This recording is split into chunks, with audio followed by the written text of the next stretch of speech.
Well, good evening, everybody, and welcome back to the Thursday, June 6, 2024 edition of Dr. Pitt's Tips Live. I am licensed couple marriage and family therapist, Dr. Lauren Pitts Bounds. Welcome back, welcome back, welcome back. So glad to see you and looking forward to having an awesome conversation with you tonight about something that I'm pretty sure all of you have experienced at some point in time or another in your life. But before I get into that, I want to get the housekeeping out the way. As I say each and every single solitary week, the reason why I've decided to start doing these lives is because my social media manager said, you know what, Dr. Pitts, people won't come to therapy. Why don't you bring therapy to them? And though I'm not actually your therapist, I'm not actually your life coach, that doesn't mean that I can't share information with you that you might find beneficial to your life, to your love, to your relationship. So whether it's the information on the lives or it's something that you see on my website, my podcast, my reels, all over. I'm everywhere on social media, y'all. I am everywhere.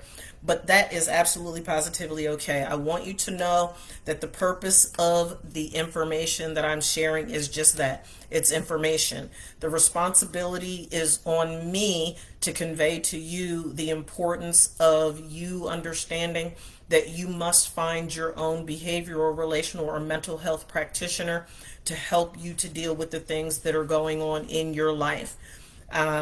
There's paperwork and what have you that goes whenever you're entering into a therapeutic and or a life coaching relationship. So it's super important for you to make sure that you obtain the relevant professional or specialist advice for yourself based on your unique situation, before refraining from or taking action regarding anything in your life. Hey, Zach. Before taking care of anything in your life. If you have any questions regarding a medical condition or a mental health condition, you want to seek a provider, someone that is licensed in your particular state, wherever you may be, that can answer those questions for you. You don't have to be licensed to be a life coach, but you do have to be licensed in order to be a therapist. So you want to make sure that whoever it is you're seeking guidance from is a licensed and appropriately credentialed practitioner. If you find yourself having a medical or mental health emergency, please call 911 or 988 or contact your nearest emergency room so that you can get the appropriate support that you need for your medical or mental health issue. The reality of it is that I don't have a right, nor do I try to guarantee information. You've heard me say week in and week out that I'm very, very big on research. I always encourage my audiences to fact check. I am a human therapist. I am a human life coach.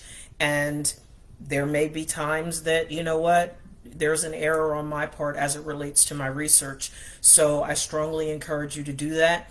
Please know if there's ever an occasion where I misstate someone, I'm not doing it to be deceptive or out of ignorance or anything like that, but I am a human being. So please feel free to extend some grace, which is why I strongly encourage you to fact check to make sure. And then the other thing is that everything is not applicable to you. You know, as human beings, we all have very nuanced experiences, and to a degree, those experiences may be comparable to someone that you like or love or that you're related to or whatever the case may be. But your situation and circumstance is still unique to you. Hey, baby. And you need to be able to have conversation about your unique challenges and strengths and issues and whatever it is that you're going through. You know, think about it like this.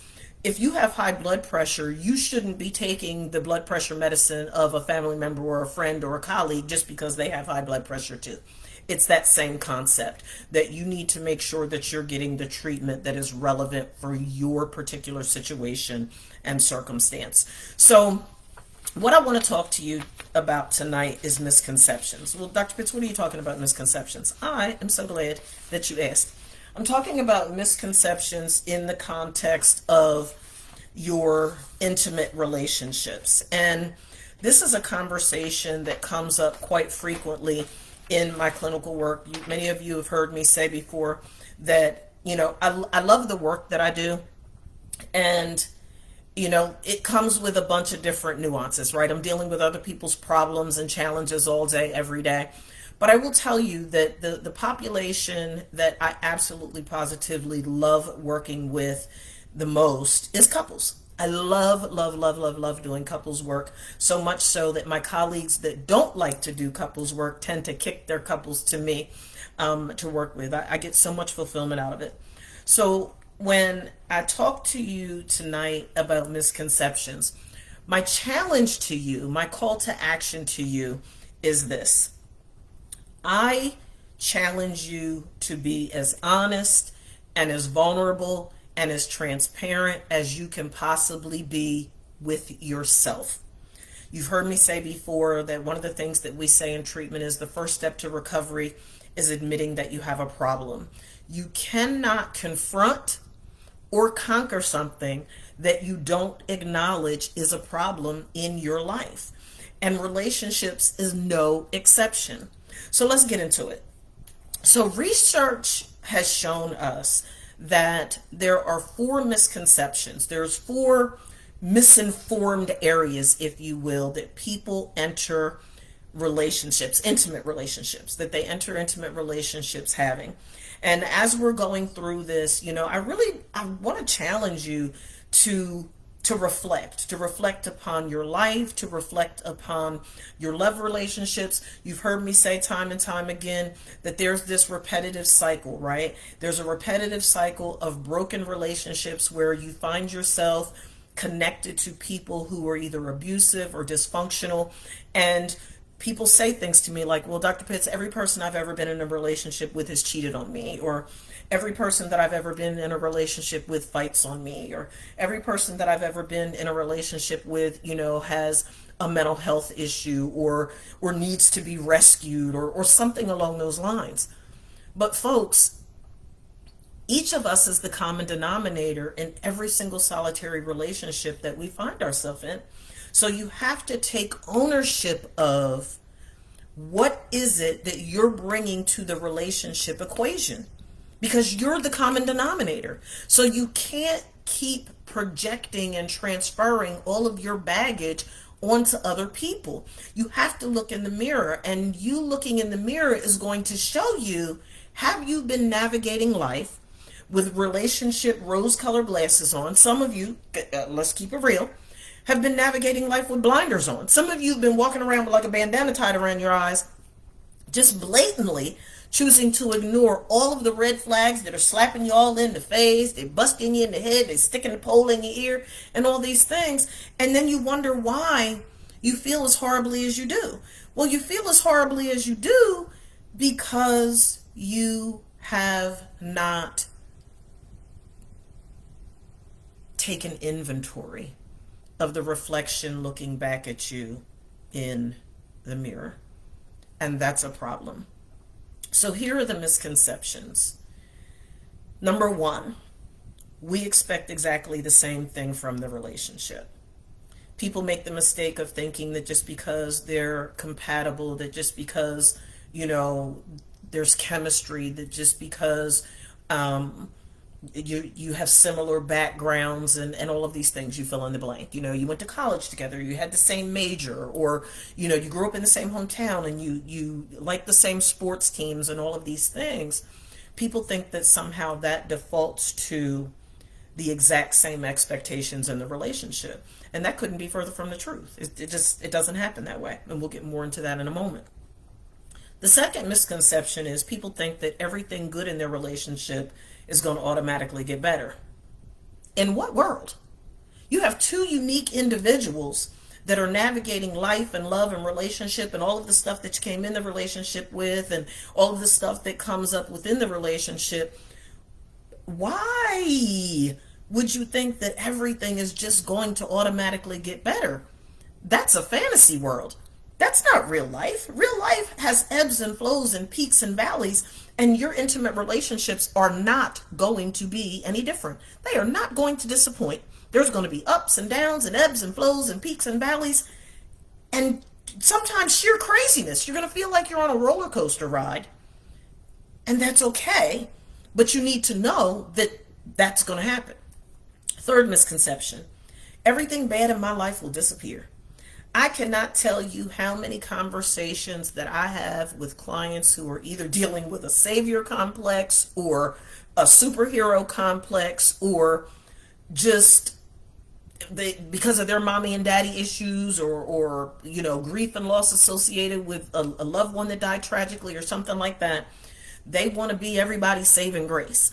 And people put so much pressure, so much emphasis on the relationship, as if to suggest that the relationship is somehow some sort of magic wand that can make all of your trauma, all of your pain, all of your crap go away. And again, it simply does not work that way. The fourth misconception is, my partner will make me whole. Dr. Pitts, what do you mean by that? I'm so glad you asked. What I mean by that is, when you look at that savior complex and that superhero syndrome and those sorts of things, people tend to shy away from the pain associated with doing the work that they need to do to get healthy and whole. In other words, you have all of this pain that has occurred in your life, and you're navigating life in this state of fear paralysis, and you want somebody to rescue you. You want to be, this person that somebody just comes in and swoops you up and makes it all better. And oh, by the way, we hear about this damsel in distress stuff as if to suggest that women are the only ones that want to be rescued. No, no, no, no. That's not the way that works. There are plenty of men out there that have mommy issues, that have daddy issues, that are looking for their partner to make them whole as well. And we're going to tease that out. So one of the things that I want you to take into consideration, and for those of you who are note takers, you're going to want to take some notes because I'm about to hose you in the face. So I'm going to break down each misconception. I'm going to give you some nuggets that I want you to sort of use to assess your life and your love and your intimate relationship or relationships. So that first misconception, we expect exactly the same thing from the relationship. Think about it this way. How often, as you reflect upon your journey in intimate relationships, how often did things happen in the relationship that were exactly the way that you thought they would be? Hardly ever? Maybe not at all? Think about that. Why? Because people, present company included, because I've been there, done that, literally wrote a book about it. People tend, particularly when you have voids, you tend to go into your relationships with blinders on. You go into relationships deliberately and intentionally looking for the good in someone that's going to make you feel all warm and fuzzy. And what ends up happening is, what you would like to happen hardly ever happens, and what you would least expect to happen is usually what happens, especially in intimate relationships. So you have to ask yourself, what types of expectations are you coming into these relationships with? You've heard me say before, we have 3 relationships with expectations. We have the expectations that we impose upon others. We have the expectations that we impose upon ourselves. And we have our response to expectations that are imposed upon us. But when was the last time you imposed an expectation on someone and actually asked them if they had the willingness, the capability, or the capacity to honor the expectation that you imposed upon them? And oh, by the way, let me just say, for you people pleasers who are like, oh yeah, I can do that. Oh yeah, I can be that. I got this. I got this. I got this. No. Remember, I said in the very beginning, you have to be honest first and foremost with you. You have to be deliberate and intentional in determining what your limitations are. You have to be willing to acknowledge what you don't know. And let me just tell you, there's things that we don't know that we don't even know that we don't know them. So it can be helpful for you when you take the time to explore these things that I'm saying to you, because if you don't, you're going to enter your relationship, or you're currently in a relationship where there's conscious and unconscious expectations that aren't being fulfilled. And there's two primary areas that research shows us that these issues arise. The first is unspoken rules, and the second is unconscious roles. So what do I mean by unspoken rules? Think about it this way. What are your pet peeves? What are the little annoyances that, because you having a whole fit if things aren't going the way you want them to go. But I want you to think about it this way. What are your pet peeves? What are those little idiosyncrasies that when somebody says it or doesn't say it, and somebody does it or doesn't do it, it's your head is about to pop off, right? It's the little stupid stuff that you don't even think about, that's ingrained in you, and you don't even realize that it's ingrained. I'll give you a silly example. I grew up in a household where Heinz ketchup is literally the only type of ketchup that we consume. Literally. I don't want no Hunt's ketchup. I don't want any generic ketchup. Heinz ketchup. Absolutely, positively has to be Heinz ketchup. My mother would have a fit. It might seem silly. I don't even know if she's watching tonight or if she even realizes that it's something that's ingrained in her. You know how you put the toilet paper on the roll and it either pulls from the top or it pulls from the bottom? She's a top puller. You better not put her toilet paper on the roll and it's pulling from the bottom. Chairs being pushed in. Men and boys wearing hats in the house. But what about some of the other stuff that you all fuss about? Like somebody interrupting you when you're talking on the telephone. The brands of clothes or food that you purchase at the store. What stores do you shop at? You have some people that only shop at Walmart, and then others that wouldn't go to Walmart if somebody paid them because they're all about Target. It's these types of things that, believe it or not, people have knockdown, drag out conversations about. Toilet seat up, toilet seat down. Butter on the counter, butter in the refrigerator. How many hours are you working? Are you going away from home all the time? Or are you home? I don't see you. We're not spending quality time. The money that you spend on gifts. Our birthdays celebrated, our anniversaries celebrated. Don't have a blended family and have two different parenting styles. All of these things are in the category of unspoken rules, because a lot of times when you think about it as you're reflecting, a lot of times what happens is you don't think about these things until you or your partner break the rule. How can you penalize somebody for something that you never told them was a rule in the first place? Is it because you don't even realize that that's a rule that you have?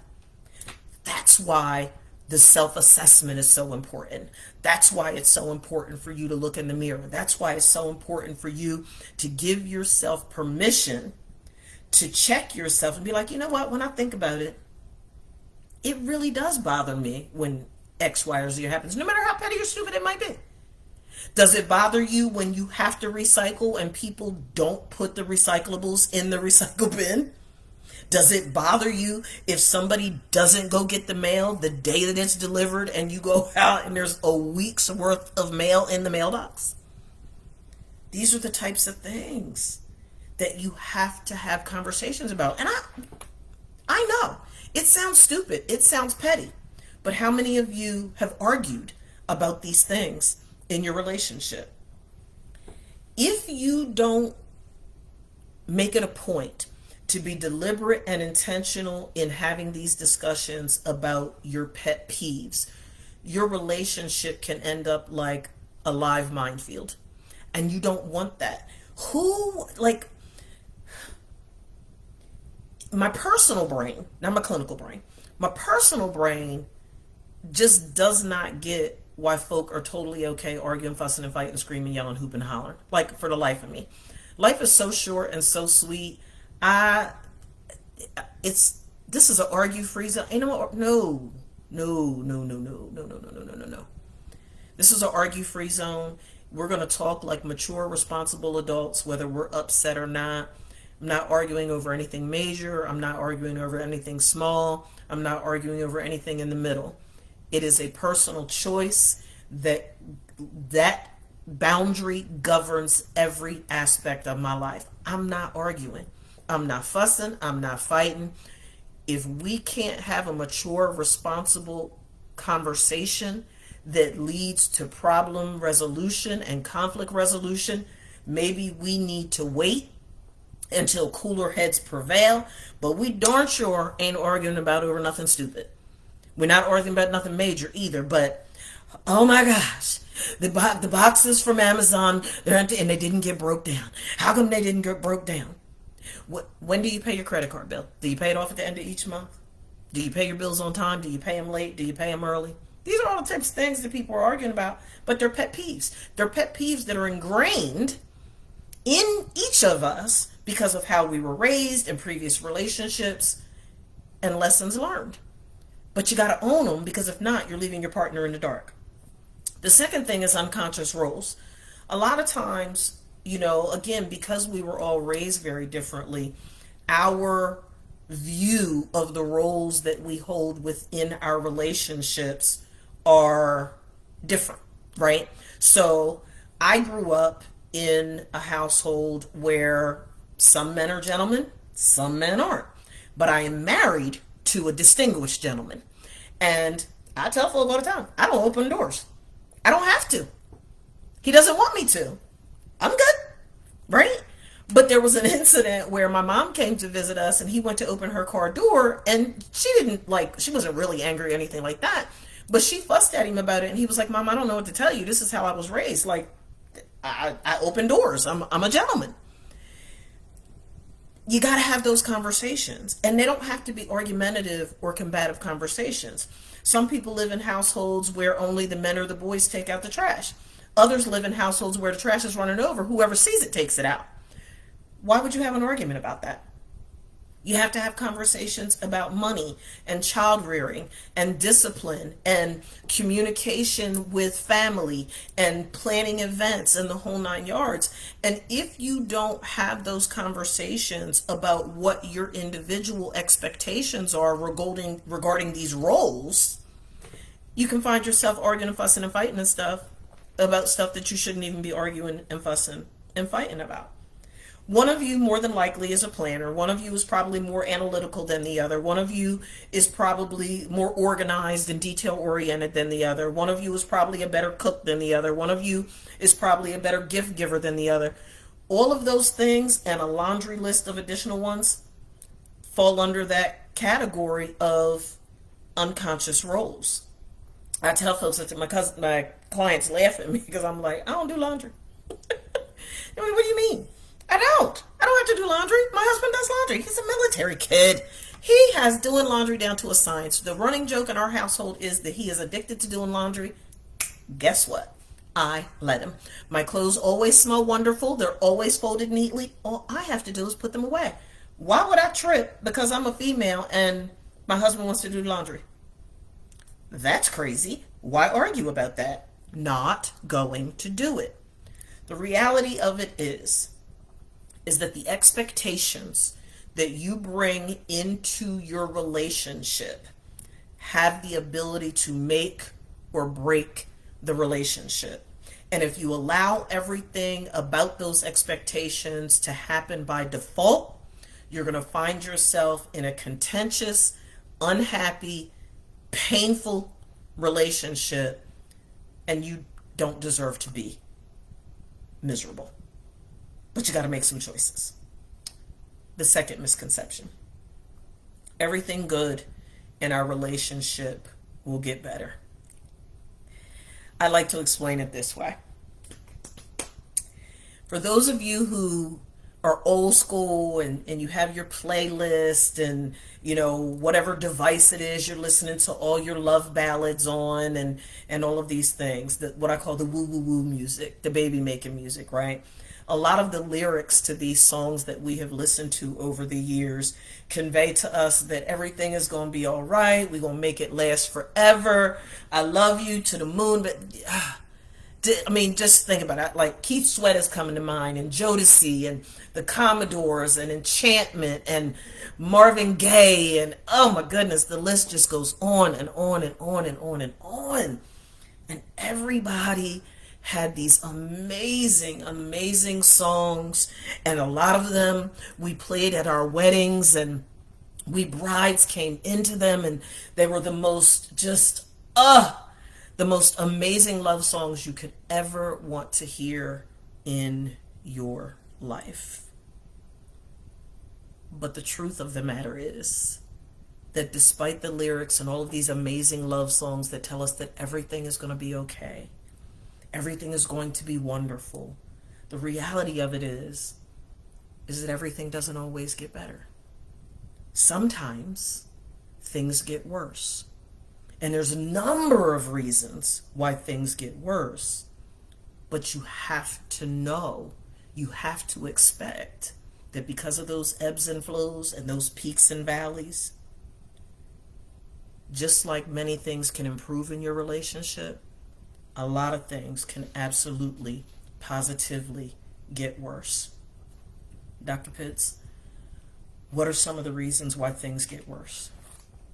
I believe that clinically, and what research supports, is that one of the reasons why problems get worse is because couples don't take into consideration this transformational process that happens when you go from being single to dating exclusively, to engagement, to marriage, or from dating to dating exclusively to living together. So you are domestic partners.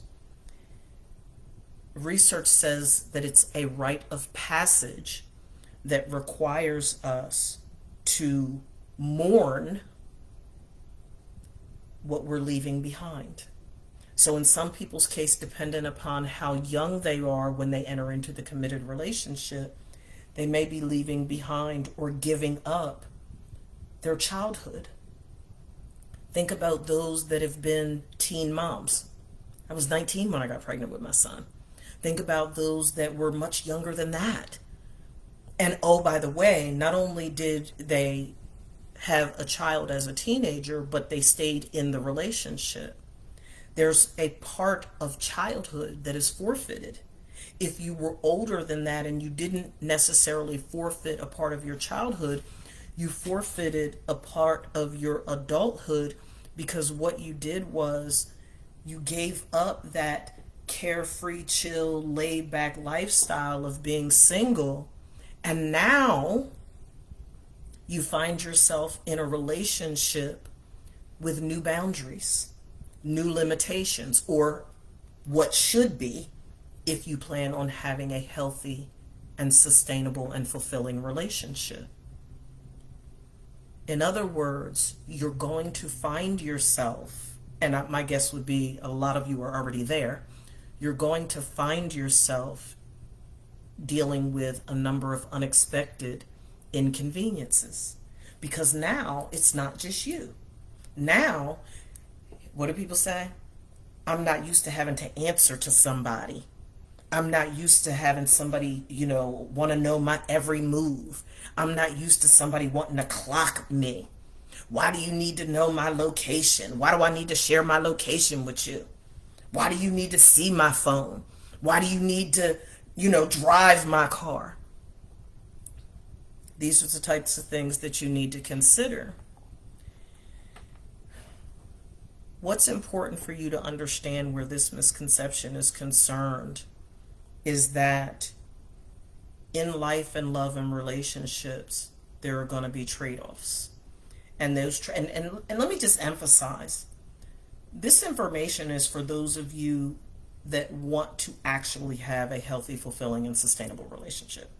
For those of you that are totally okay whoring around and doing everything that you're big and bad enough to do, regardless of what your gender is, this information is not for you. But for those of you that want to be in a healthy, fulfilling, and sustainable relationship, my encouragement to you is to take into consideration that just naturally by default, there are some inconveniences that are going to arise in the relationship. And because of those inconveniences, there are going to be enjoyable and tedious trade-offs. In layman's terms, everything is not going to always go your way. It's not always about you.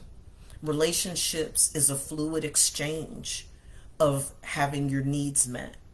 And if you're someone who is self-centered and self-absorbed, and you show up in the relationship as if it's all about you and you have to have your way all the time, and when you don't get your way, you're acting like a nut, Houston, we have a problem.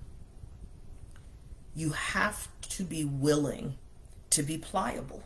You have to be willing to give and take, and to be reconciled to the fact that you did not commit to the person that you thought you were committing to.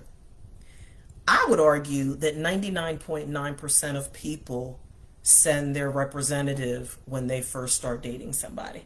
Now, you all can disagree. I'm totally okay with that. But that's just my perspective. I think that people have showing up as the representative down to a science. So it's not until the dust settles. It's not until the honeymoon fades. It's not until the romance gets a little stale that you realize that you committed to a relationship with a flawed human being. But now you're mad.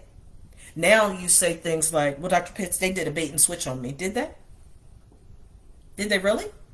Or did you choose because you were so determined to have this person, because you were so determined that you weren't going to grow old with cats, that you had those rose-colored glasses on, you had those blinders on, you had that bandana covering your eyes, and you made a conscious decision to disregard all of the person's flaws and blemishes and instead view them through the lens of your romantic fantasies.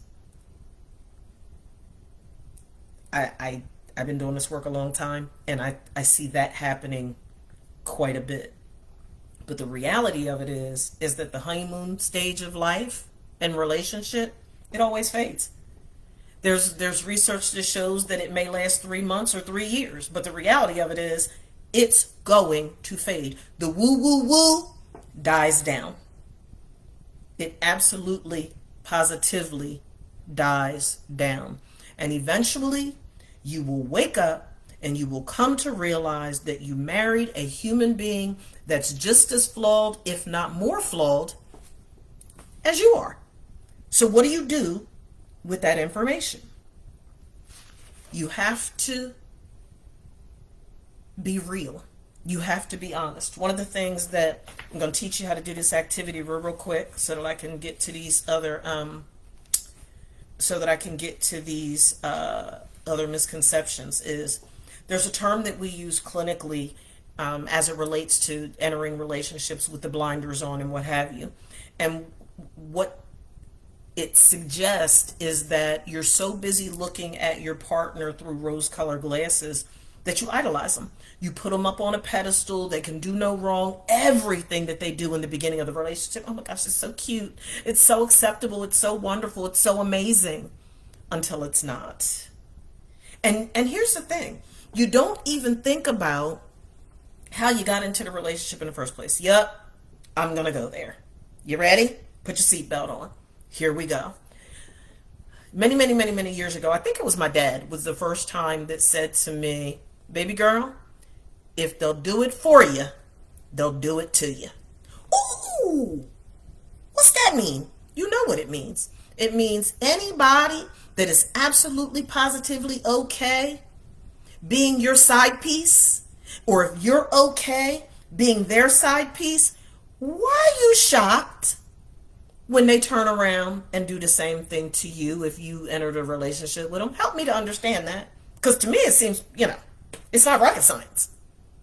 Karma, reaping and sowing, however you choose to assess what goes around comes around. Come on, man. It's real life. It's not a fairy tale. So you have to ask yourself, am I looking at this person through these here good clear specs? Or am I looking at them through rose-colored glasses? Or for real, I can't even see them at all because I got the daggone blinder on, like you sleep with. So there's an activity that I want to introduce you to. It's called From Idealizing to Realizing Your Partner. And the purpose of the activity is to help you to relinquish ideas that you hold about your partner that have been hindering you from really getting greater clarity on what their true character is. So this is what I want you to do. I'm going to give you these traits real quick, and I want you to use a Likert scale. That scale between 1 and 7 is what the research book is showing me. Between 1 and 7, and I want you to evaluate how effectively you are, first and foremost, how effectively you are at demonstrating this characteristic in your relationship, with 1 being not very well and 7 being outstanding. Compassionate, patient, secure, nurturing, insightful, confident, relaxed, tender, even-tempered, honest, healthy, and that's mind, body, spirit, soul, spiritual, consistent, emotionally intelligent, and respectful. Assess yourself and determine how effective you are on that scale of 1 to 7 at demonstrating those characteristics in your relationship. And then rate your partner. How effective do you think they are at demonstrating those characteristics in the relationship? And then if you really want to get cute, you can invite them to do the activity too, where they rate themselves and they rate you, and then you exchange answers based on your self-rating. So in other words, you would tell your partner what you rated yourself. Your partner would tell you what they rated themselves. You record each other's answer, and then you subtract the difference between how you rated yourself and your partner's rating, and you come up with that difference. And it's going to give you some insight. The thing that you want to remember about that is that there's a couple of different things that can come up for you. You can find out that you're not showing up in the relationship as grand and wonderful and amazing as you think you are. But you can also find out that you rated yourself much lower than what your partner rated you, which means you've now opened the door for some projection and transference. Because I'll give you an example. So say, for example, you rate yourself as low for patient, and your partner rates you high for patience, but there's a particular incident where your partner believes that you behaved in an impatient manner and brings it to your attention. Now you feel in some type of way because you have a low opinion about yourself regarding patience. So you get all defensive and start projecting all your anger and hostility and everything onto your partner. And they were just talking about one specific situation where you lack patience. The other thing to consider is if you both rate yourself low in an area, that's an indication to you that that's a work on for you. Okay? Or even if you rate yourself low and your partner rates you high, that's a work on for you. So you got to ask yourself, are you willing to do the work? The third misconception is everything bad in my life will disappear. So you've heard me use the term before, ACEs, adverse childhood experiences. And a lot of times the adverse childhood experiences that we have gone through show up in our adult life in all types of dysfunctional and maladaptive ways. And people seem to think that entering a committed relationship is somehow going to be a magic salve or a healing balm that makes all of those things go away. And it doesn't. The relationship is not going to be a cure-all for your personal problems. In explaining this, I like to use the Disney's fairy tale of Cinderella, because one, it's one of their most famous and successful fairy tales, but I think that it's applicable in helping you to get deeper understanding of this misconception. If we were to take Cinderella out of the fairy tale realm and put it in real life, what it looks like is that this really handsome guy and this girl who grew up experiencing adverse childhood experiences and who was abused and neglected and mistreated, she meets, her Prince Charming. But here's the reality of it if we were to put it in real life. The only thing that they had in common was that they could both dance. And who taught her how to dance? the mice, the dog, the birds that made her dress, the fairy godmother. That's never disclosed how she learned how to waltz, right? But she did. So what does that look like in real life in your relationships? What are the stark contrasts between you and your partner that are showing up in all types of ways that are contributing to discord in your relationship? If we're honest, most people enter relationships because they're looking for fulfillment in the other person, right? And void seems like kind of a harsh word, but there's something missing, right? There's something missing. You want to be in a committed relationship. You want to experience unconditional love. You want to have children. You want to get married. You want to live the fairy tale. You want to live happily ever after, Dr. Pitts. That's what I want to do. I want to have all the things. Okay. But here's the problem. The relationship doesn't erase all of your personal pain. The relationship is not going to eliminate loneliness. You know how easy it is to be in a room full of people and still feel very much alone? Too oftentimes people are entering relationships for the wrong reasons, and the relationship ends up being a disappointment until they come out of fantasy land and enter the real world and realize, hey, wait, I have some personal work to do. I have some personal healing that I need to do, because this relationship cannot, will not, and shall not serve as my magical glass slipper. I'm going to let that marinate for a minute. Can relationships, when they're healthy, operative word there is healthy, can relationships, when they're healthy, serve as a healing agent for you? Oh my goodness, absolutely. Absolutely. You've heard me say before that, one of the things that I absolutely love about my husband is that he has not been the source of my pain. Now, he can frustrate me.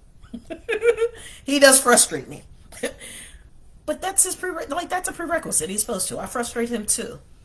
But we are not the source of each other's pain.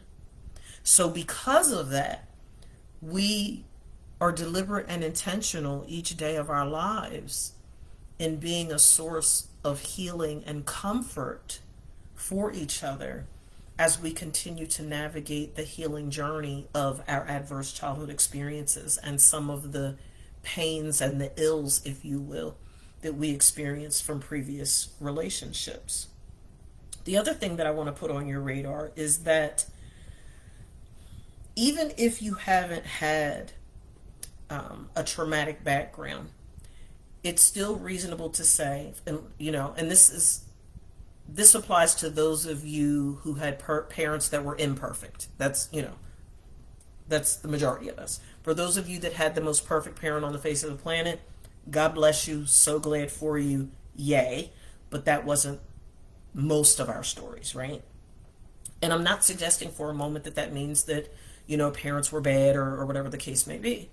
But the reality of it is that even in the healthiest of situations, chances are there were times in your life as you were growing up and even now that you had feelings of self-doubt and a lack of worth and feelings of inadequacy, and maybe even some of you experienced some embarrassment and some shame and humiliation for any number of reasons. And those things have impacted how you impose expectations onto your partner. Meaning this, you had unfulfilled needs. You had unfulfilled needs that were not attended to by your parents or primary caregivers or former partners. And because of that, something in your brain has told you that the relationship is going to be a quick fix to make all of this better. And it just doesn't happen that way. A relationship will never be the be-all, end-all solution to you addressing your own personal problems. the relationship actually has the ability to intensify those problems. And if you're not willing to honestly face the psychological and the spiritual work that you need to do as an individual to be a stronger, healthier, and better you, you'll end up imposing expectations on your partner to fulfill needs that they don't have the capacity or the capability to fulfill. And what's so unfortunate in a lot of relationships is there are people who will take on that responsibility to their own detriment and ultimately to the detriment of the relationship.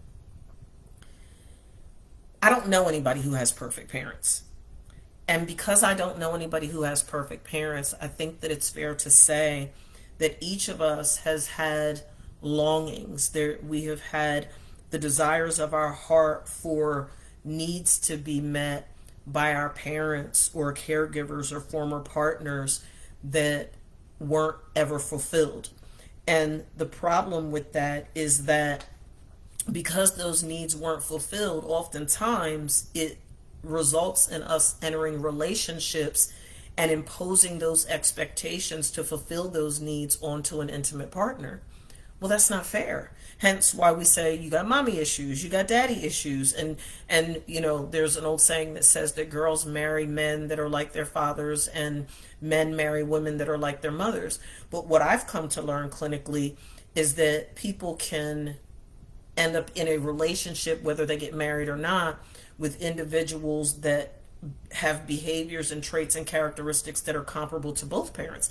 I've worked with clients where the female ended up in a relationship with a guy that acted just like her mom, and a guy ended up in a relationship with a female that ended up just like his dad. I've counseled gay couples over the years that it's all types of dysfunction going on, mom, dad, character, just issues upon issues upon issues. And in order to get free from the bondage associated with that, you have to be willing to explore your unresolved issues. You have to. So you have to ask yourself, do you have unfulfilled needs between you and your parents or you and a former partner that maybe you didn't get the encouragement or the praise that you really wanted? In other words, it's one of those things that reminds me of a conversation that my cousin used to have when her son was younger. And she would always say, like, I'm not going to reward you for doing what you were supposed to do. And on one hand, I get that. But on the other hand, I also know the impact that encouragement and praise has on psychological and social development. It's a thing. So yes, I have a responsibility to do this, but why is it so hard to say, I'm so proud of you for doing what you were supposed to do? Why is it so hard to celebrate you being successful? I expected you to get straight A's because I know that you can get straight A's, and you did get straight A's, so I'm going to reward you for getting straight A's. What is wrong with that? And when you take into consideration that the encouragement and the praise, as well as the other ones that I'm getting ready to give you in a moment, they have the ability to enhance and improve psychological and social development, why would you withhold that? Because somebody withheld it from you? Something to think about. Do you have unfulfilled needs for being heard? One of the things that constantly comes up when I'm doing couples therapy is folk that like to scream, yell, hoop, holler, cuss, fuss, and act like freaking wild banshees because they refuse to demonstrate self-control and self-discipline because they grew up in households or they were in relationships where they were silenced, dismissed, devalued. So what ends up happening is everybody's going to listen to me. I'm going to scream to the top of my lungs, but nobody's really listening to you because who wants to be screamed, yelled, and cussed out all the time? Are they really listening to you? Are they really listening to understand you? Or are they telling you that they hear you so you'll shut up and stop screaming and yelling, hooping and hollering and acting like a petulant child? So you have to address, how is your unfulfilled needs for being heard, being listened to, your voice being valued? How is that informing how you problem solve and resolve conflict in your relationship? How does, when you're triggered, when your frustration level is on 5,000, how do you handle that? I've said before, if you, in the simplest definition, emotional regulation is increasing your capacity for frustration. But if you're one of those people that goes from 0 to 100 in 1.3 seconds flat, Houston, we have a problem. And I ain't telling you what I heard, I'm telling you what I know, because I used to be that person. And I had to choose, because it is a choice, I had to choose to learn self-control and self-discipline so that I could regulate my emotions. But at the root of that was I spent so much time of my life in my youth feeling dismissed, devalued, and just simply unheard. So now everybody was going to listen. Emotional availability. Did you grow up in a household, or have you been in previous relationships where your parents, primary caregivers, or your partners weren't emotionally available for you? They were tapped out emotionally. They were dismissive, avoidant, insecure attachment style. Emotions is like a cuss word. They treat emotions like domestic terrorists, so they're not interested in connecting with their own emotions or use, and they would rather not deal with anything emotional at all. You've heard me say, relationships are not intellectual exercises. They are relational, and healthy relationships require emotional intelligence. There is an emotional element in healthy relationships that must be present if you're going to have a healthy, sustainable relationship. Do you have unfulfilled needs for fun? Was life rigid and all you could do was be goal oriented, and you got to get those A's, you got to do this, you got to do that, you got to win, and all the things. But you weren't allowed to have fun. You were forced to play baseball because your dad was living vicariously through you. You were forced to play volleyball or to swim because your mom was living vicariously through you. And as you were growing up, it felt more like a job than actually something fun to do that you could get true fulfillment and joy out of. And lastly, do you have other unfulfilled needs that you've experienced from your parents or other relationships that have shaped the expectations that you're imposing upon your partner? You have to take a look at that as well. The fourth and final misconception is that my partner will make me whole. And what I mean by that is that there's different types of relationships that we have. You have dependent relationships, independent relationships, and interdependent relationships. A dependent relationship uses a clinical term to describe that we call enmeshed or fused, right? And that means that in those relationships, not only is that type of relationship unhealthy, but there's a reliance on your partner for support, assurance, and wholeness, but it's also coupled with low self-esteem, because many of you are saying, well, Dr. Pitts, aren't you supposed to be able to depend on your partner for support, assurance, and wholeness? Yeah, but not to the point of suffocation. You have to take responsibility and accountability for your own emotional experiences. And if you don't do that, then you've created this fusion with the other person. And because it's coupled with low self-esteem and a sense of inferiority, your partner holds all the power. Hence why many of you feel like your partner is gaslighting you and controlling you and dominating you and manipulating you, and you're on this mission to please, please, please, please, please. If I do this, it'll make her happy. If I do that, it'll make him happy. And you're in this constant full court press to please, because at the root, you have a fear of abandonment and a fear of rejection.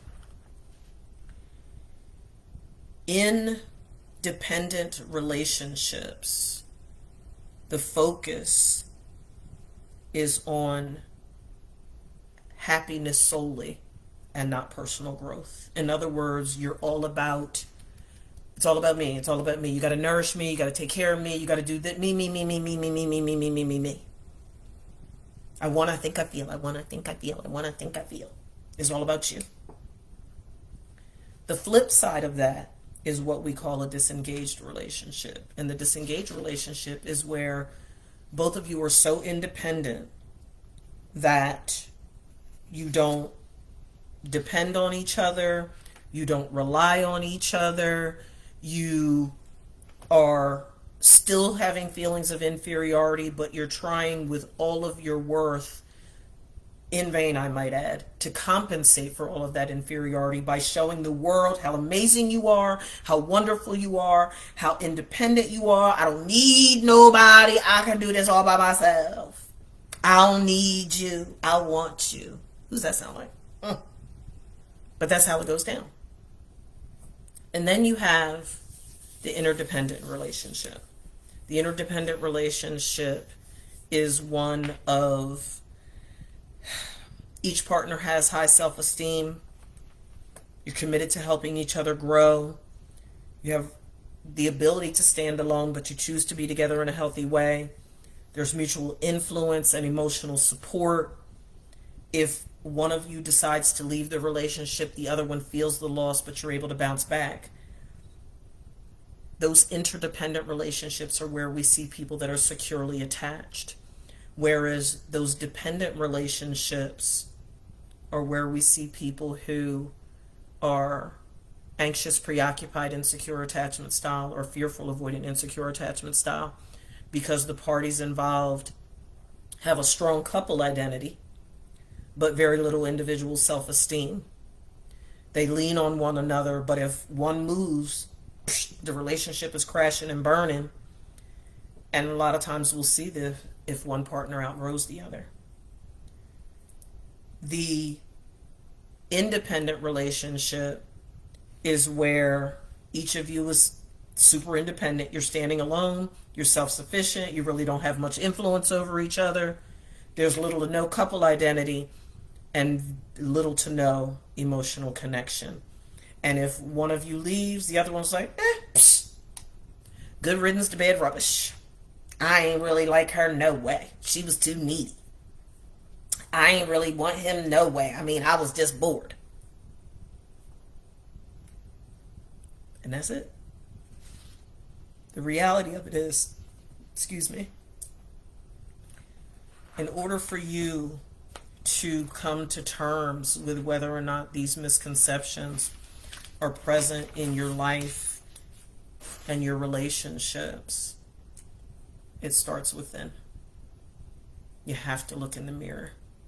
You have to be courageous enough, because everybody talking about how grown they are. Be grown enough to take the blinders off. Be grown enough to take the rose-colored glasses off. Be grown enough to be vulnerable and transparent and 100% forthcoming with you about what your junk is. Because if you won't acknowledge that you have junk, you will never be able to confront it and conquer it so that you can be a stronger, healthier, and better you and break the cycle of broken and conflictual relationships that you keep finding yourself in because of your own personal deficiencies. It's time. It's time to break the cycle, and it starts with you. So look in the mirror and start right now. I'll see you next week.